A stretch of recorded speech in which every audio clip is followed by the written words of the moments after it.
Hello everyone, welcome to Medicare the path guider. Medicare the path guider में आप सभी का हार्दिक स्वागत है। तो आज की ये वीडियो बेस्ड है कि क्या नीट में ड्रॉप लें या ना लें। ये एक बहुत ही सेंसिटिव कंटेंट है। जिन बच्चों के कम मार्क्स आ रहे हैं, जिनके 650 मार्क्स नहीं बन पा रहे हैं, जिनके 200 250 इतने ही मार्क्स बन पा रहे हैं, वो क्या नीट में ड्रॉप ले, क्या उन्हें नीट में ड्रॉप लेना चाहिए या नहीं लेना चाहिए। एक बहुत ही सेंसिटिव मैटर है, एक बहुत ही सेंसिटिव कंटेंट है। तो सबसे पहली बात कि जिनके लो मार्क्स आ रहे हैं वो बिल्कुल भी घबराए ना, बिल्कुल टेंशन ना ले, क्योंकि वॉर में पार्टिसिपेट करना ही बहुत बड़ी बात है। जंग के मैदान में उतरना ही एक बहुत बड़ी बात है। जरूरी नहीं है कि आप जीत के ही जंग से वापस लौटे। जंग लड़ना ही एक बहुत बड़ी बात है। जो जंग में लड़ाई नहीं, जो लड़ने ही आया वो तो फिर डरपोक है ना, भगोड़ा है, वो तो भाग गया। पर जिसने पार्टिसिपेट किया, चाहे आप हारे चाहे जीते, वो बात का मैटर है। पर आपने जंग में पार्टिसिपेट तो किया, आपने वॉर में पार्टिसिपेट तो किया, वो एक जरूरी काम था। तो बिल्कुल भी टेंशन नहीं लेनी कि मेरे नीट में कम मार्क्स आ रहे हैं, मेरे नीट में लो मार्क्स आ रहे हैं, तो मैं क्या करूं। देखिए, नीट में ड्रॉप लेना है या नहीं लेना, बहुत ही फैक्टर्स हैं जो इस बात को डिसाइड करते हैं। सबसे पहली बात, अगर आपने बिल्कुल भी मेहनत नहीं की थी, आपने नीट एग्जाम को सीरियसली लिया ही नहीं था, उसके बाद जाके आपके कम मार्क्स आए हैं, 100 नंबर 150 नंबर बने हैं, तो ये कोई फेलियर तो है ही नहीं ना। आपने कोई मेहनत तो की ही नहीं थी।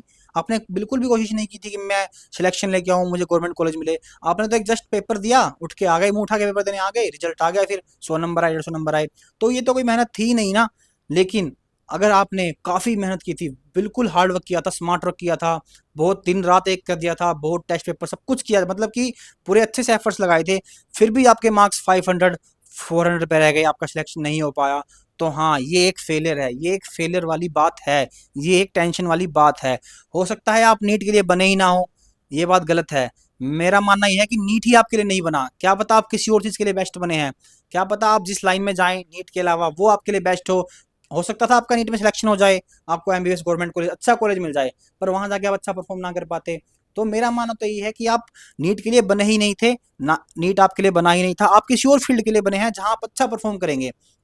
तो बिल्कुल नहीं घबराना कि मेरे कम मार्क्स आए, मैं क्या करूँ क्या ना करूँ।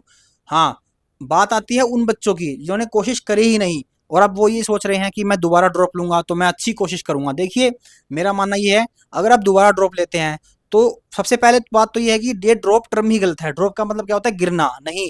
हम गिर नहीं रहे हैं, हम प्रिपेयर कर रहे हैं। ड्रॉप तो वर्ड ही बिल्कुल गलत है।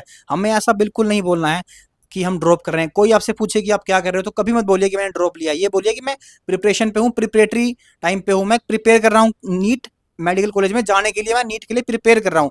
ये ड्रॉप टर्म ही बहुत गलत है, सुनते ही नेगेटिविटी आती है। तो कभी नहीं बोलना कि मैं ड्रॉप कर रहा हूँ या मैं ऐसा कुछ कर रहा हूँ, ये बोलो मैं प्रिपेयर कर रहा हूँ, मैं एमबीबीएस में जाने के लिए प्रिपेयर कर रहा हूँ। तो मेरा मानना ये है कि अगर आप दोबारा ड्रॉप करते हैं, दोबारा एक साल और लेते हैं तैयारी के लिए, तो आपने जैसे लास्ट टाइम तैयारी की वैसे नहीं करनी है।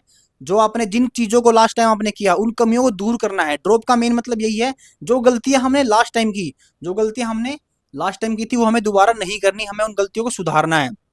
पर वही, अगर आपने दोबारा से ड्रॉप ले लिया, आप फिर भी वही सेम मिस्टेक्स रिपीट कर रहे हैं, तो उस ड्रॉप का कोई फायदा नहीं है।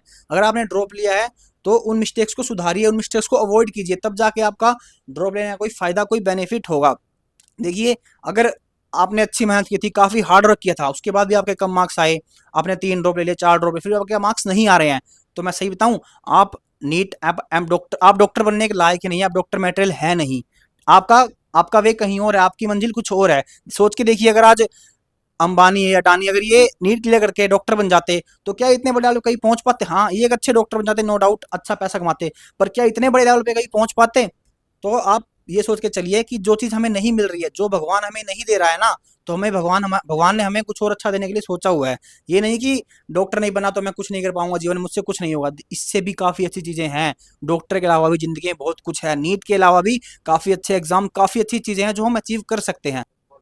देखिए, मैं आपको फिर से बोल रहा हूँ कि कोई फैक्टर इसे डिसाइड नहीं करेगा कि इतने मार्क्स आ रहे हैं तो ड्रॉप लो, या फिर आपने पहले इतने ड्रॉप ले रखे हैं तो दोबारा इतने ड्रॉप लेने चाहिए।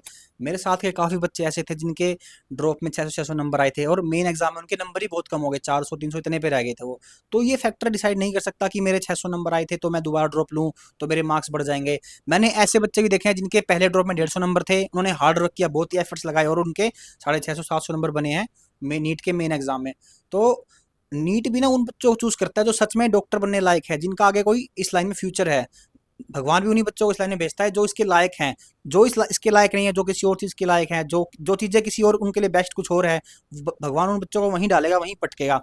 तो निराश नहीं होना है, हमें मूव ऑन करना है कि हमने मेहनत की थी, हमारे मार्क्स नहीं आए, तो हमें मूव ऑन करना है, हमें इन चीज़ों को भूल जाना है और कुछ नया ट्राई करना है, अच्छा ट्राई करना है। अब सोचिए ना, अगर आप नीट के पीछे ही रह के अपना लाइफ बर्बाद कर दें, तो जो चीज़ आप हासिल कर सकते हैं मूव ऑन करके, आप तो वो भी आप छोड़ जाएंगे, वो भी आपके हाथ से निकल जाएगी। ना तो आप इधर के रहेंगे, ना आप उधर करेंगे। तो प्लीज़ मूव ऑन कीजिए।